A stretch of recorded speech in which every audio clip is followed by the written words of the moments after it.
Lozier. I teach in biology here. Thank you so much for coming out on a cold winter's evening. Makes me wish that I had the hide of a buffalo and the fortitude of a buffalo in these cold evenings. It's great to have you here, and I just have a couple announcements for you. So first want to acknowledge Yakima Valley College in a variety of ways for helping in this winter speaker series. So first I want to acknowledge community relations led by Dustin Wunderlich, and so we are streaming this so that folks at home can see this, and it will be available afterwards, so you can check out the Cowichan Canyon Conservancy website to see a link to that. I also want to acknowledge that the YBC Winery was open for a couple hours before this event and will be open again before our next event. So if you're looking for a tasty drink before, check that out. And tasty bite. And food as well. Thank you for pointing that out. Yeah, full service.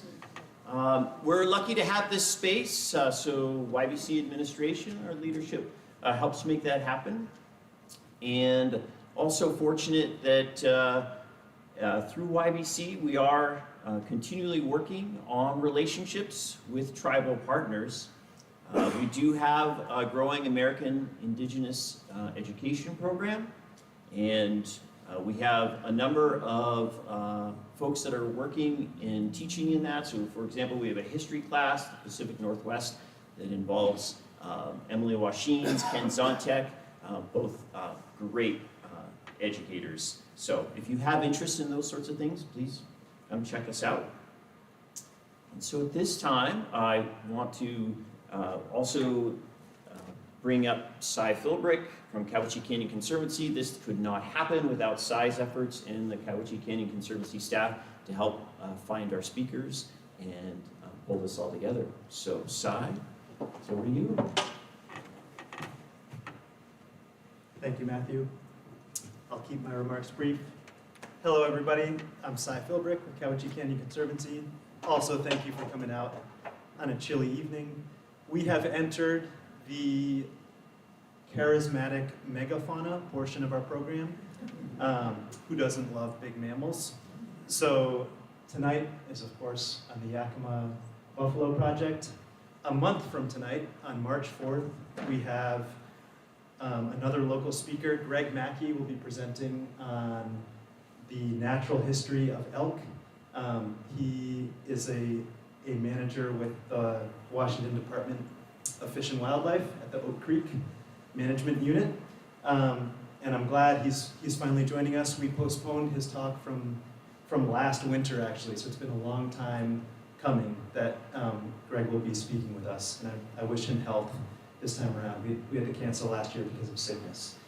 So that's March 4th, if you mark your calendars. And this evening, I am really honored and grateful to introduce y'all to, we have a two-presenter program this evening. Christy Olney is a habitat biologist with the Yakima Nation, and Darwin Saxihai is the herd manager with the Yakima Nation Buffalo Project. And I think we're lucky to hear from two people who are intimately familiar with the program. And I'm really excited to learn more about it. So without further ado, Christy, I think the microphone is yours.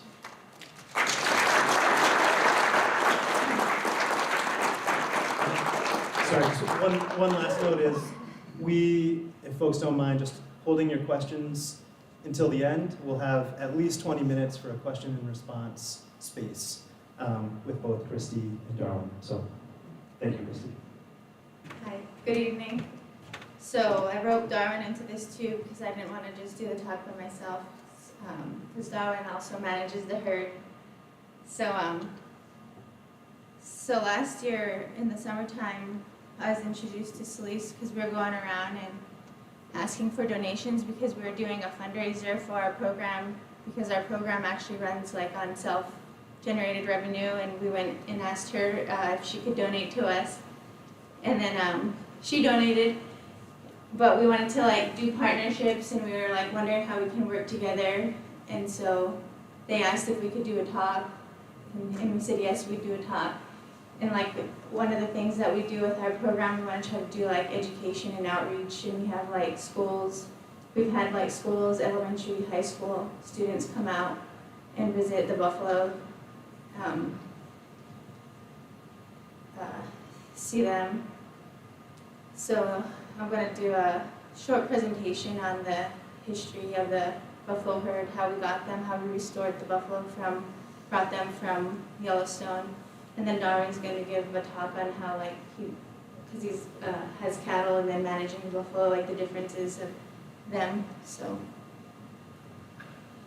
So the herd was first acquired in '92 from a tribal family here on the reservation. They didn't want to have the herd anymore, so one of the tribal councilmen at the time went to council and asked if they could purchase the herd. And it had started off with 12 buffalo, 1 bull, and 11 cows. And the purpose of them was to serve them as a menu item at the cultural restaurant. And so at the time, the cultural restaurant was managing the herd, but they didn't really have the capacity to manage them. And so after 4 years, by resolution, they turned over the management to the Yakima Nation Wildlife Program, and they were placed under the Big Game Program. And that's where the herd is managed to this day under our program. And then one of the things that our tribe, we became a member of the Intertribal Buffalo Council. And the Intertribal Buffalo Council, their purpose is to restore buffalo back to Indian country. And they're a 501c nonprofit originally, but in 2010 they reorganized under the Indian Reorganization Act. And then we became a member in '98. And through them, we've been able to do a lot of things like purchase equipment. They provide technical assistance. And then one of the things through them is we were able to get the surplus buffalo. Like we got the family group in 21. And then other things we were able to do through them is like we get grants every year. And these are some of the things we were able to do is buy a lot of the equipment. In the lower picture, we've had the old equipment. And then we were able to purchase new handling facility each year, like the new squeeze chute.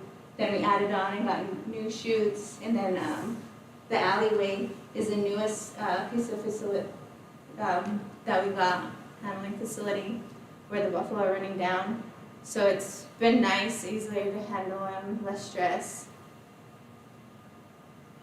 So over the years, we've had 3 managers. The very first manager in '96 was Johnny Carl to 2004. And then the next one was George Meninick, but he went to council, and so that's when Darwin became the herd manager. But when George was the herd manager, he started the Healthy Heart program with IHS, and through that they distributed buffalo meat to diabetic patients for 4 years. And then since 2018 to current Darwin, he's our current herd manager. So through the transfer program in 2020, we had missed our opportunity. This is when it first started. They had transferred 40 buffalo to 16 tribes in 9 states. So the buffalo, they're captured at the park and they're tested for brucellosis. And then if they test negative, they go into the quarantine program and they stay at the park for a year. And then when they are in quarantine there, then they're transferred out to Fort Peck Reservation, and then they stay there for a whole year. So a lot of these buffalo are they're in quarantine for like 3 years before they actually get transferred out to tribes. And a lot of partnerships go into this, so that the tribes are working together, the Park Service and APHIS. And then Montana has to clear the buffalo before they can be transferred out, that they're brucellosis free, to transfer them.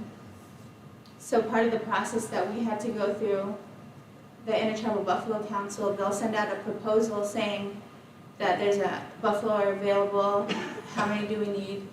So we had put in our proposal because Councilman Meninick had advised us that he wanted us to put in for the Yellowstone buffalo. So we worked with our Office of Legal Counsel. In the application process, we have to show that we have the capacity, we have the land, show how much AUMs we have available, What else was there?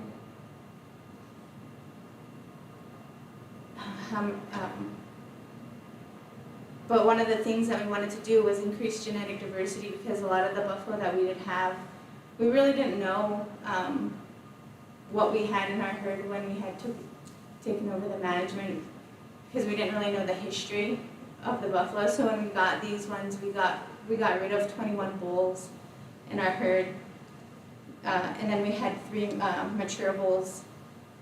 So we had gotten rid of a lot of animals. So these were our goals when we had first gotten them. We wanted to have 200,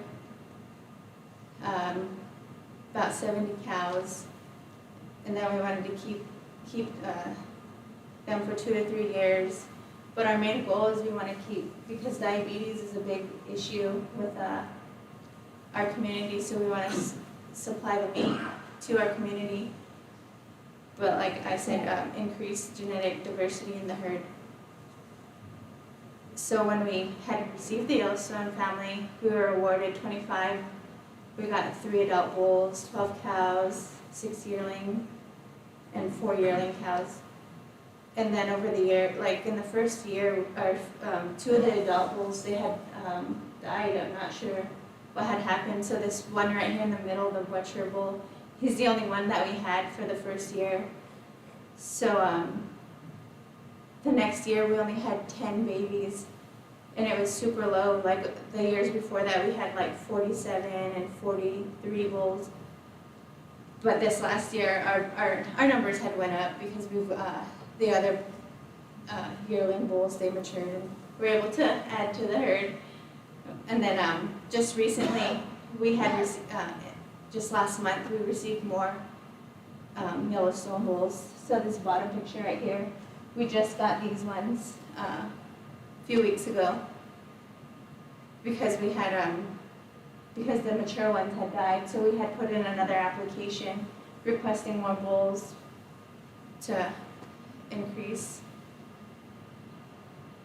So some of the benefits of the buffalo, because they're a keystone species, they're also known as ecosystem engineers. They the way that they graze, they're congregate grazers. They graze in large groups, so they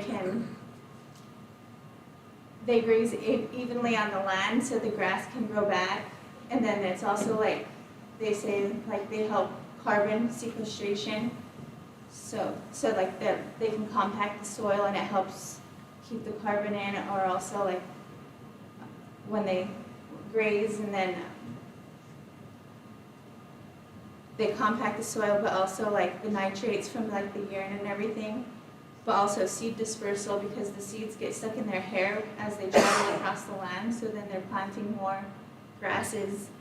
And then their wallows, this picture right here is a wallow from Yellowstone.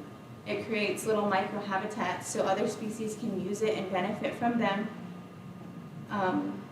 And then their hair is used from other species, like the birds, they'll take their hair and then they'll use it to incubate the eggs in their nests. And then the Climate Smart program is a program that we're going to participate in through the Intertribal Buffalo Council. So it's kind of like the NRCS, but we're doing it through the Intertribal Buffalo Council. So we're going to try to figure out standards, because there's not a lot of like information on buffalo on the land. So we're going to try to figure out standards with buffalo for the USDA. Like the Intertribal Buffalo, they help, Buffalo Council help member tribes out a lot. But through the restoration success with the bringing the buffalo back, it took a lot of partners. The Intertribal Buffalo Council, Yellowstone National Park, Fort Peck, where they are held for a year through quarantine, played a big part in this restoration.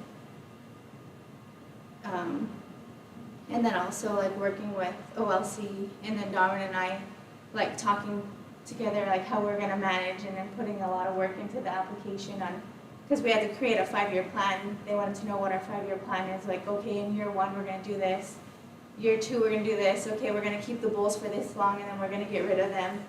Like we were just talking just now, like, oh, that big bull, he's been here for this long, maybe we want to get rid of him because we don't want him to be breeding his calves because we got these new ones. But just a lot of work goes into it, and then like in the winter time right now, our crew works a lot of overtime, a lot of weekends. Like Darwin's been coming in every weekend to feed the buffalo. I was like, I'm only gonna come in when you need me because I don't get overtime.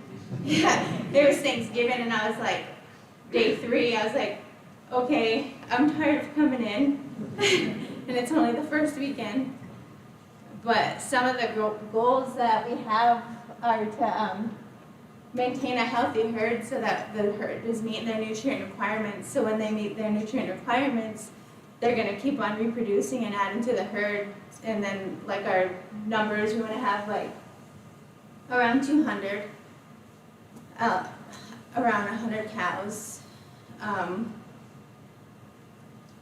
then because the program itself runs off what like our meat sales from the buffalo, just keep generating to keep the program going.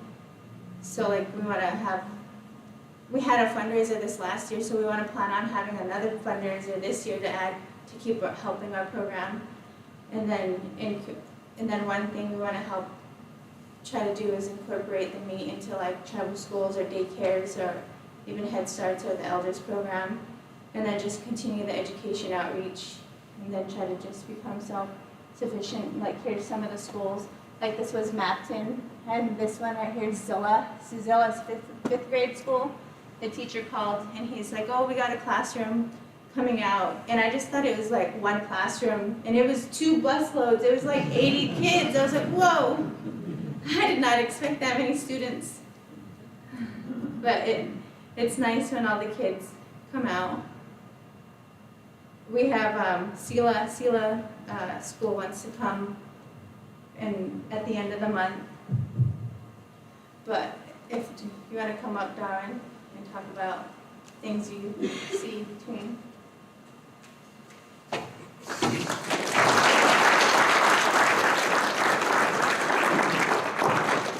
Hi, I'm Darwin Soxy. I am the herd manager for the Yakima Nation, and I got appointed the manager. I got tired. I was on Habitat Crew for a while, and I got tired of just that kind of rhythm, what was going on there, and I saw this job come up.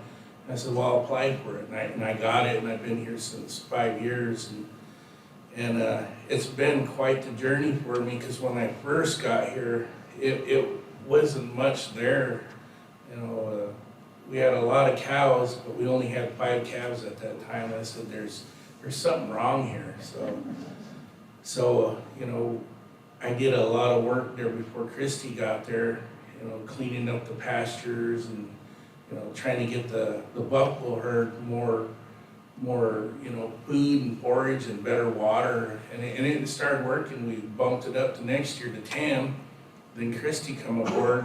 You know, along with what we talked about and getting a better herd, you know, we're slowly getting our herd up to where they should be, and the herd really looks healthy now. We've really been feeding them, you know, more hay than, you know, food what they need to get them through the winter, and we got more pastures now where they can roam around on, because, you know, like they say, you know, buffalo are roamers, and when they want to go somewhere, they're going to go, and it's really been quite a trip for me working with the buffalo program. Is, you know, it's really opened my eyes about how diabetes can affect our, you know, on our reservation. It's really a bad thing that goes on there. And the buffalo, they've really come about how people really like to eat the meat because it's more leaner than beef. And you know, I really opened my eyes on how many people are up to eating, you know, buffalo meat, and it's just been, you know, really neat to understand that part and how that works. And with that, I guess if there's any more questions, you know, maybe answer some questions here.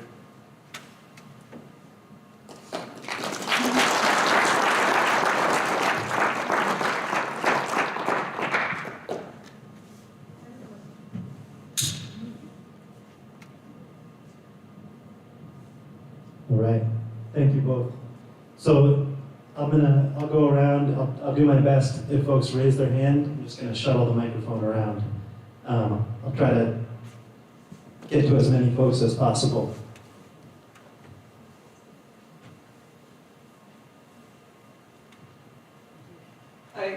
I'm interested in what you said about diabetes in your community and the benefit that Buffalo bring and how you came to that decision for bringing Buffalo into your community for health benefits. Well, before I even became the manager, I knew there was a problem with diabetes on our reservation. And it was even more so that I got to learn about the bison and how lean the meat is. Like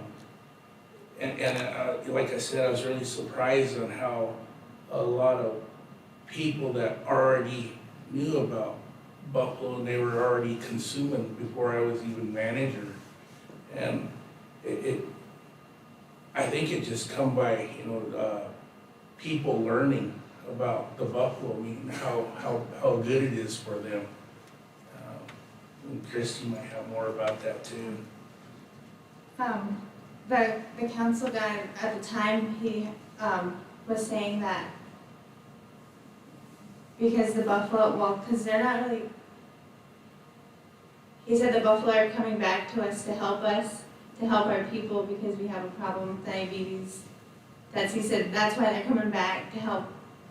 That's what he was telling me last summer because I was talking with him, and that's like one of the things that he had mentioned, because he's like, because they're not really culturally tied to us like salmon and deer, but that's one thing that he had mentioned. He's like, they're coming back to help our people in that way. And there is also a legend that I was told about the buffalo, how the buffalo and the ram, it was in a legend where they got in a fight where they were trying to have dominance, and they got in a fight, and the bighorn sheep ended up winning that fight. And part of the legend there, as you're heading up 97 there, just before you start up the hill, there's kind of like a rock formation right there, and that's supposed to be where that buffalo got thrown in the side of the hill. And so that's the only legend that I know of that's in our the Yakima legends. Thanks.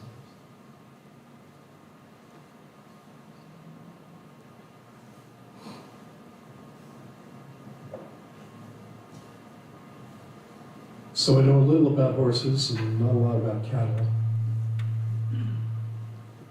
But when they start to get ribby, we know they need to be fed more. I'm not seeing an easy way to see the ribs here. Maybe you could talk a little bit about how you do manage their nutrition, given that they're grazing and being fed. Well, on these pictures here, this is just a recent picture. I think it was last year that this picture was taken. But when I first started, they didn't really have no hindquarters on them. It was just, you can see the main shoulders, and it just went straight down to their hips. And they didn't look right to me from the pictures I seen, like in Yellowstone, or my other family, they're back from Fort Hall area in Idaho, where they do have buffalo. They got a buffalo herd there, and their herd looks pretty, healthy. And then when I started that, I noticed that there was something wrong with our buffalo here, so that's what I knew. They needed more grazing going on, and the pastures they had, there wasn't enough pastures to sustain the herd we even had back then. But we got more pastures and bigger areas where they can move around on, and these guys they're a lot more healthier than what they were when I first started. And they move themselves.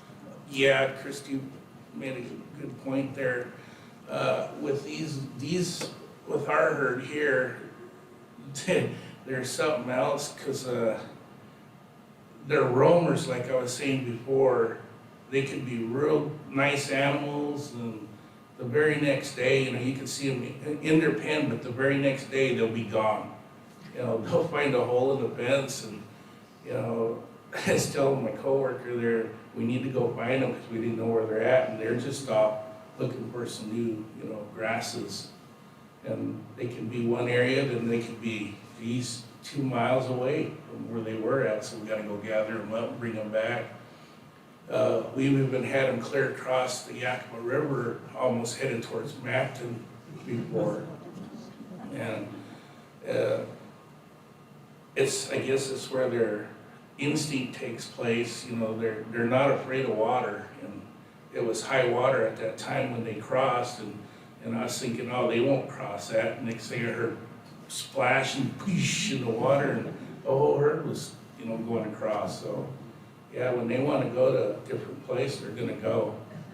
And so, yeah, if that answers your question. So we let them free roam. We don't prescribe graze them. We just leave the gates open and let them move themselves. So no supplemental feeding then? I thought I heard there was. Yeah, just in the winter time here, just to get them through the winter, we feed them hay, alfalfa hay, then grasses that come off some of the properties, canary reed grass, and that's about it. That's all we've been feeding them. We tried to give them the supplements before, but I don't know what's wrong with our buffalo. The other the herd managers that I've talked to, they say you ought to use cake. And we haven't tried it yet, but we tried a little bit of supplements. But there's only one cow that really liked the supplements, the sweet licks and stuff. And she's the only one that likes them, but she's the best good-looking cow we got because her hair is shiny. And she's nice. She's a good-looking cow. So. I had 2 questions. So they weren't native to this area, buffalo.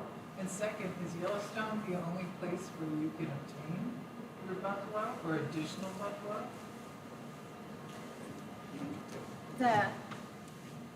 There's other parks where you can get them, but like we're just getting ours from Yellowstone. The ones that we wanted were from Yellowstone, but like if we wanted to trade with other tribes, we can get them from other tribes. But there's other like national parks too that get rid of them, or like the Nature Conservancy too, have like buffalo herds that they have like extra, so they get rid of them. But we mainly wanted the ones from Yellowstone. Christy, sorry to interrupt. Oh, Can you get sorry. closer to the mic? Some folks can't hear. Yeah. Thank you. So there's like other herds around the nation that have buffalo herds, but we were mainly interested in the ones from Yellowstone. Like the Nature Conservancy has buffalo herds, like in Colorado, for example, they have extra buffalo that they were wanting to get rid of, and we could like get some from there, but we were just mainly interested from Yellowstone.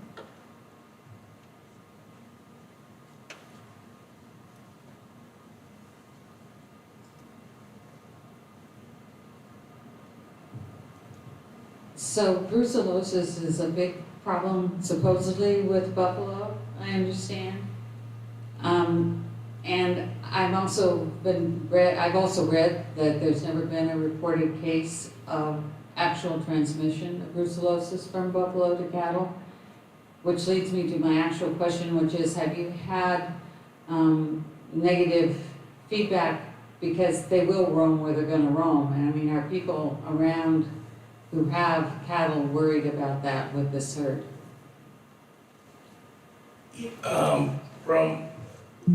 I had the same worries about with buffalo. I have a cow herd of my own, just a domestic beef herd, and that's what I was kind of worried about. But the more I looked into it and learned about how buffalo are, and just talking to veterinarians, he said there was hasn't been a confirmed case in Washington since the late 80s. And, you know, that's you know, it's pretty much what I've learned from that, you know, just learning and finding out about buffalo, but there hasn't been no transmission of buffalo brucellosis to cattle. And a lot of it, you know, like Christy was saying, that these buffalo that come out of Yellowstone, they go into quarantine, and then they go to Fort Peck, what, for 3 years? 3 years, and you know, until they make sure that they're brucellosis free.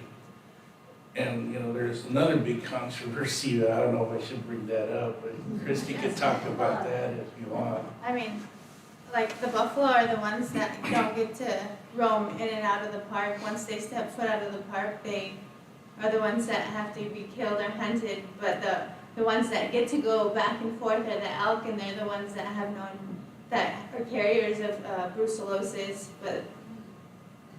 But there's sports hunting, and there's no transmissions from elk. But the buffalo have never transmitted brucellosis to cattle.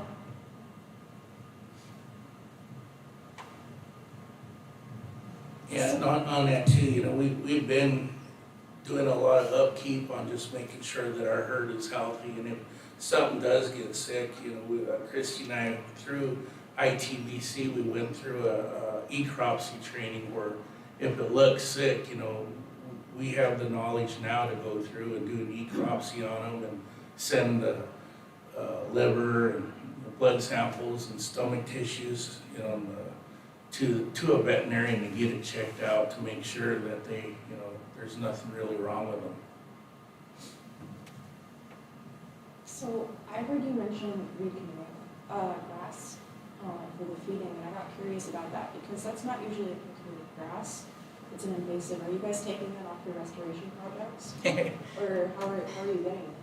Well, the reed canary grass, you know, it is not, you know, native here, but a lot of our grounds that are in the valley, that's all it grows in the wetlands. And I know it's not a grass, or we'd prefer something better than that. And we have started on some of our other properties putting in a mixture of other blends of grasses that are more suitable to the area here. And I told Christy that the reed canary grass is just a filler, you know, it's not really a good grass. But we do have other grasses that we do try to give the animals instead of that. Do you know if Yakima is trying to control that kind of spread of species with the reed canary? Because it can be pretty. As far as I know, I don't think they have.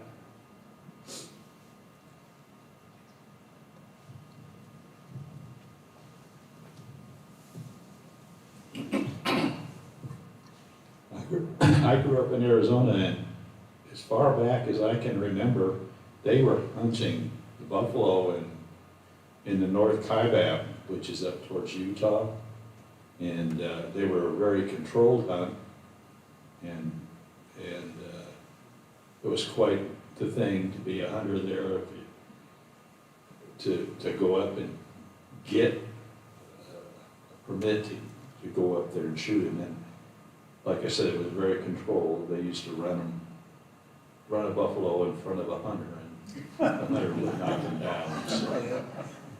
But that was, like I said, that was clear back in the mid-60s.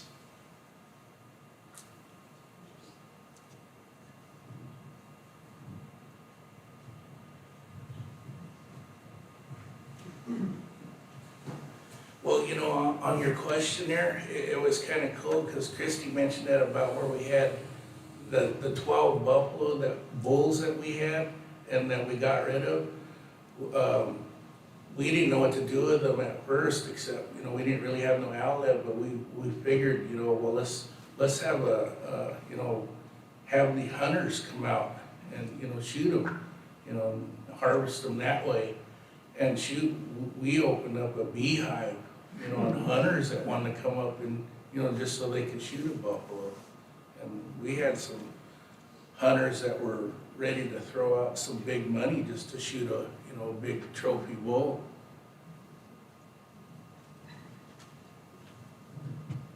I was wondering if in addition to school groups, the public can come tour, and if there are specific days when that happens, if you could let us know when those are. And then where on the Yakima Nation lands is the herd kept? So I just like people to just call, and then I guess just whenever you are available, and then I like to mark it down on my planner so I can have these guys available. But down in Sadis areas where the buffalo are, so just, I guess I kind of like fit to your schedule, and then I mark it down, and then I just have these guys available so that they're out there when people come out. Right now is kind of a good time because the buffalo are in the winter pasture where we feed them, so when they feed, then it's an easy view to see them. They're not out roaming, so wintertime's probably the best. On that too, yeah, like Christy was saying, it is the best time now because we're feeding them and they're all in one area where we can show them. We had a lady come over recently, and I was telling Christy we need to reschedule with her so she can come back and see the buffalo again, because when she came here the first time, they all took off and ran to the back pasture, and somebody left the gate open, and I went back to get them to bring them to the front again, and somebody left that gate open, so I had to go clear back, about a mile away from the ranch and bring them to the front again. By that time, they already left. They got tired of it, so I told Chris, you need to reschedule a date for them. But yeah, anytime you can call Christy, and we can arrange for you folks to come out and see them. Could you tell us your phone number?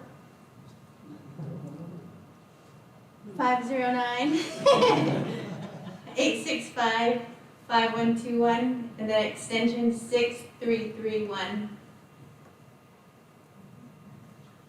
I have a follow-up on that question.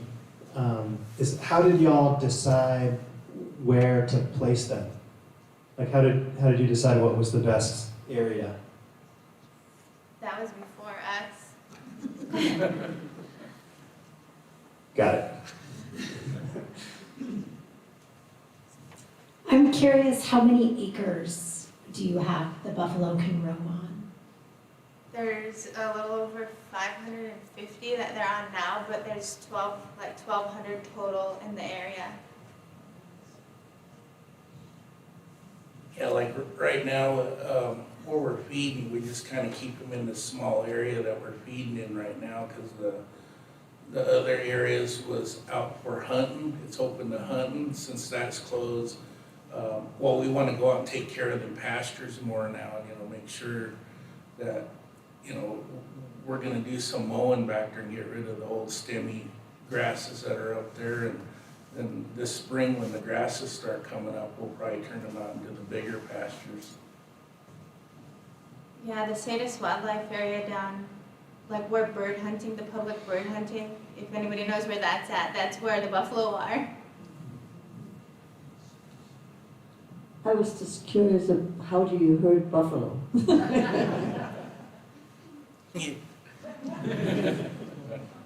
Well, they're pretty smart animals. They kind of know my rig and they know me. When they see me go out there, I guess it's just like if I'm going out looking for them, they know it. But when I'm driving by just casually, they'll just sit there. But I think they know before I'm even out there that I'm looking for them. And a good example is like when they did cross the Yakima River. I was looking for them, and we run across some farmers, field workers, and I asked them, "You guys see any buffalo around here?" And they says, "Yeah, they're up the road and they're all just laying around." And so when we drove up there, they were laying around, but they heard me pull up and they knew right away what was going on, and they started heading back to where they were supposed to come from. And so I think they know, what they were in the right pasture.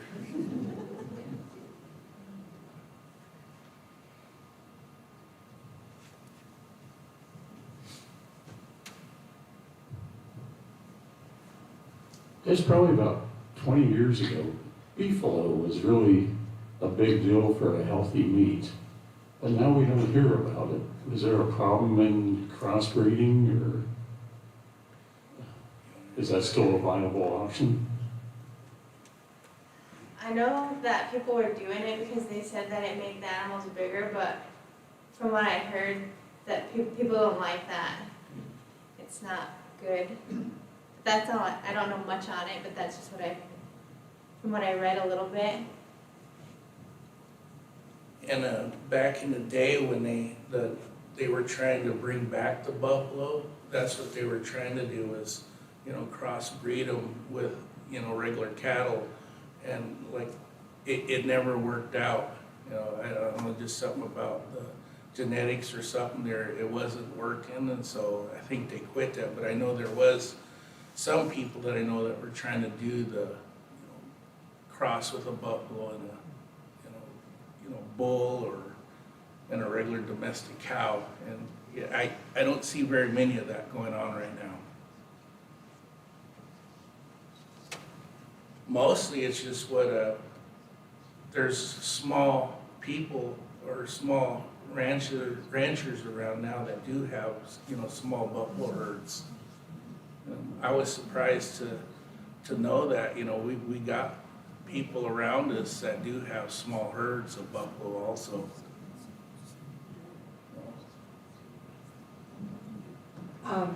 You showed a slide that had the environmental benefits of buffalo on the land. I take that to mean that they're not destroying the land. And is that true? Yeah, so like a lot of the articles coming out, they increase diversity and add more benefits to the land.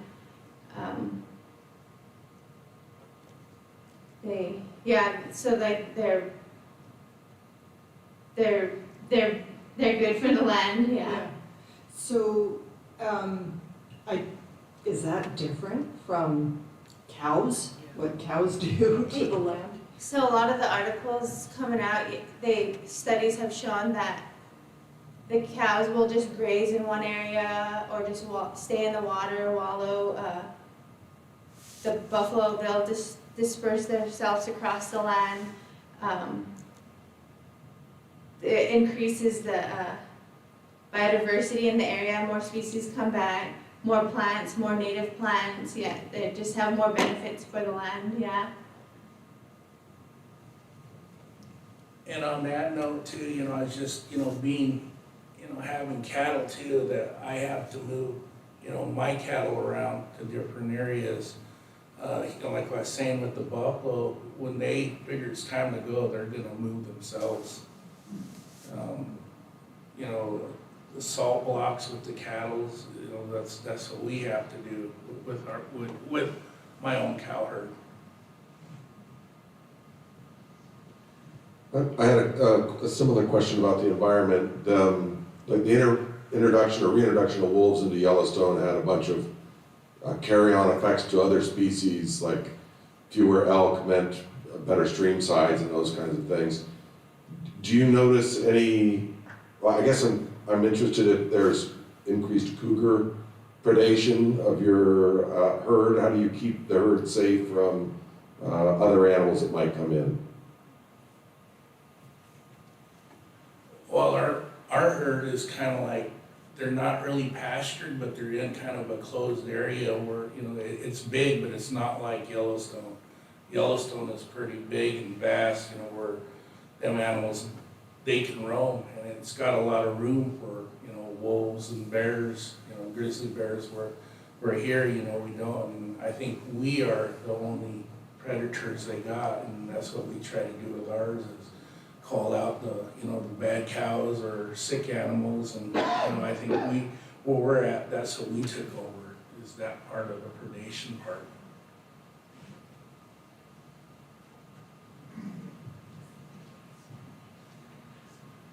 I just wanted to ask 3 maybe brief questions about vet care, what that's like, what breeding is like, and also what their personalities are like when they are new buffalo introduced to the herd?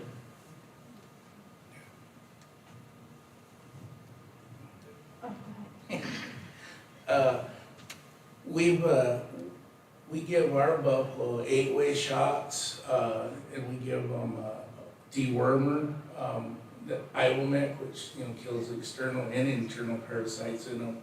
We do that in the fall time. We also give them a multi-min, which, you know, helps them out, and that's basically what we give them.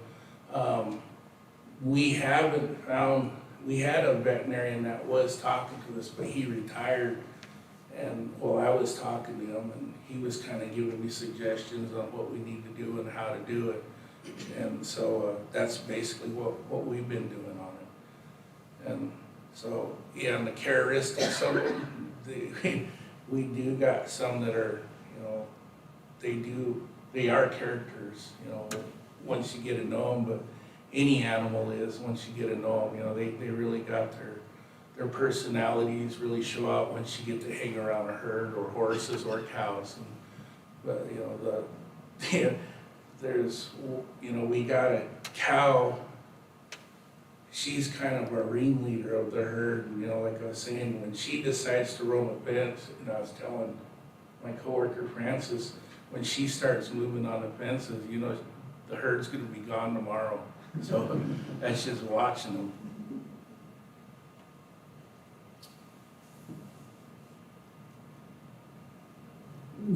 We had a good question come in online, and that is, do they ever stampede? Not really. I kind of been kind of a close one, I guess you'd say. We were bringing them in the other day, and my spot, well, I usually was one of the guys out there getting the buffalo in, but I saw another spot where I'd be better at, you know, because it's kind of a spooky spot. They come down an alleyway and they think they're getting away. And there's a gate that as soon as the cow gets probably about from 20 feet away from the gate, I jump up and I close that gate on them. And so when the buffalo are coming in, it was slick, it was, you know, icy. And that cow, she stopped about 20 feet away from the gate, but then the rest of the buffalo, they were all still running, and they started pushing that cow closer to the gate, and I saw she was getting close up to the gate, so I started moving away from the gate, and it sounded like a bunch of football players hitting each other in the back. You could hear them hit, and I heard this railroad tie that the gate was supposed to latch into. I could hear that railroad tie cracking and popping. And I thought, I'm getting out of here. Yeah. Just as I got out of there, I wanted to get away from the gate. That railroad tie broke and that gate flew open, and all I could see was a big mudslide of buffaloes flying out that alleyway. And boy, I said, if I was 1 second later, I would have probably been in that stampede. So yeah, that's the closest one I've been to a stampede. Yeah, would you consider them domesticated animals? And kind of related, are they milkable, and is buffalo milk was something that would be a commercial product? I've never thought about milking a buffalo.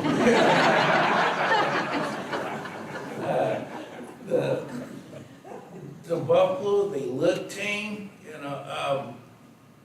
These ones that I know I've been around, they kind of, they'll show their wild side to you.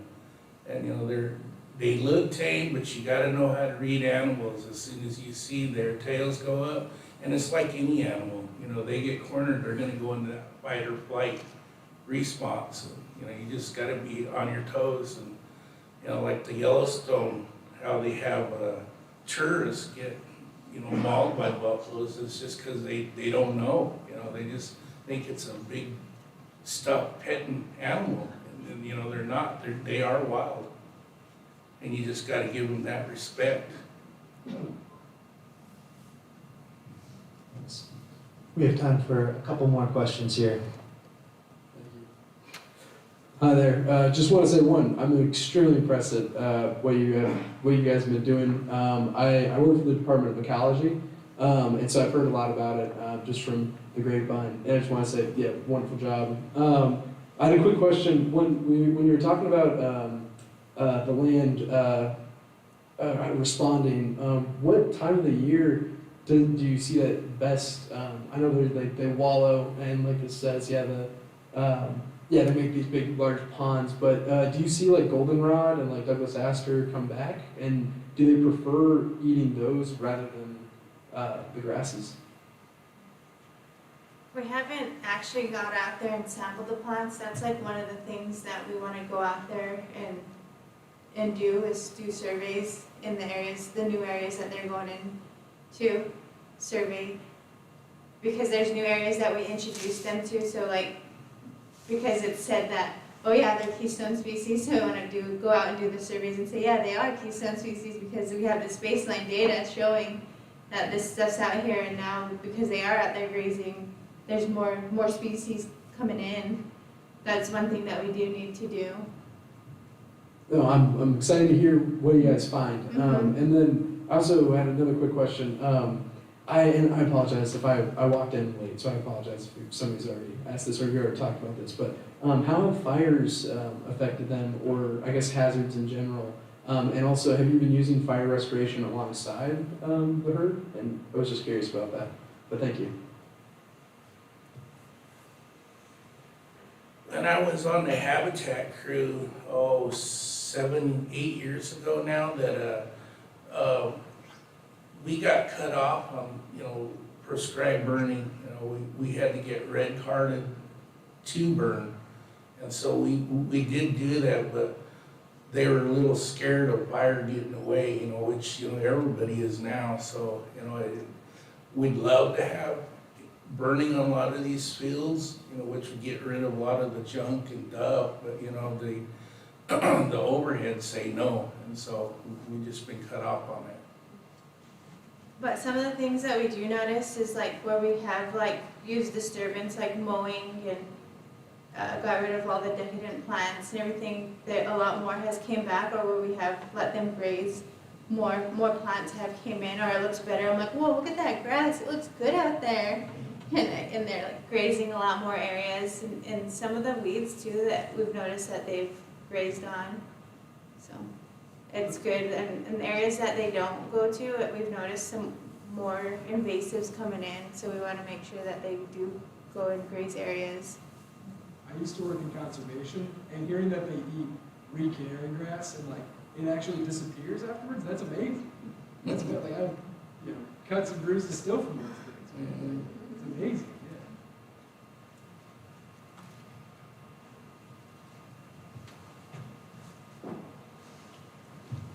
Thanks. I just came back from a trip here in the fall, and can't remember if it was the tribe, if it was some of the Shoshone or something in central Wyoming.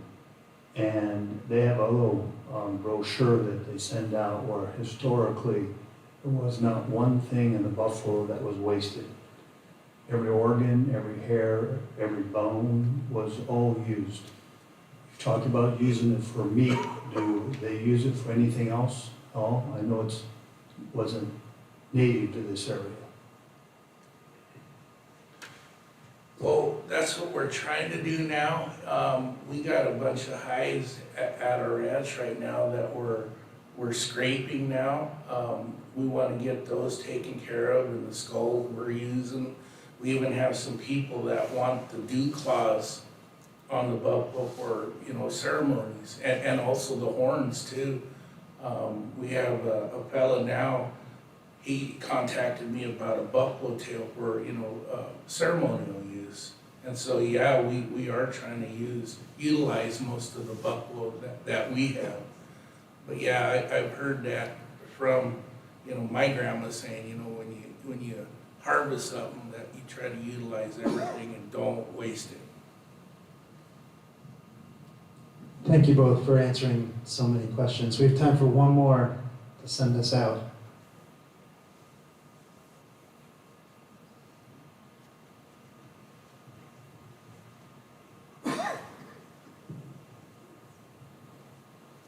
Do you guys have any kind of like species interaction studies in the works to see how the buffalo are affecting like bird populations, deer populations, that kind of thing on the land that they've been put on?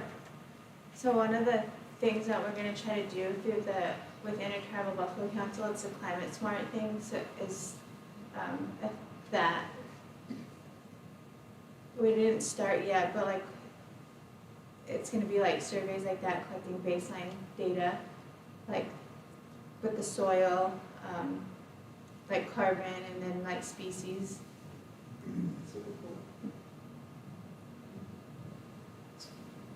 One more question for you.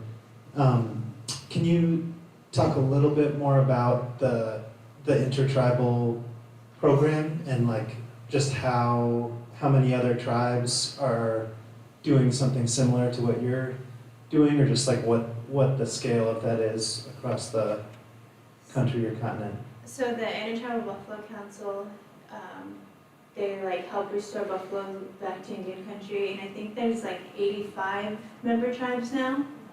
So people apply to become a member tribe, and then like all the tribes vote on whether there's like a process to become a tribe, to become part of the program. But like when you become a member tribe, they have like a lot of benefits, or like part of like, you can apply for the grants, get technical assistance, they send trainings out, just a lot of help through them. They're a really good program, they've helped us a lot. They just provide a lot of help to their member tribes. So when you're a member tribe, not all of the member tribes have buffalo herds. Some of them are still trying to establish getting herds. So like it's all across the United States, like Oklahoma. There's 3 or 4 regions, like Alaska. So a lot of the East Coast tribes, some of them had just got buffalo restored back to them, and some of them had like, it was their like cultural keystone species to them. So when they got that back, it was like a really emotional. There's like videos on YouTube. I can't remember what tribe it was, but ITBC had helped them, some tribes over there. But they've been super helpful to a lot of tribes. Are there other tribes that they were native to in that intertribal group? Other tribes that were what? That the buffalo wasn't native, so like you said, it wasn't native to our area. Are there other tribes that are introducing buffalo into their area that's not native, so you can compare and contrast with what you're doing? I'm not sure. There is a tribe down in California, they're on the old XIT ranch there in California, and they just got in, I think, 4 years ago into the ITBC, and they didn't have no buffalo, and I think we were the first ones when their past manager was in, we took buffalo down to them. I think we took maybe six heifers down to them, and they acquired a bull, and you know, they were happy about getting buffalo. Very cool. Thank you both for answering so many questions and for your experience and knowledge.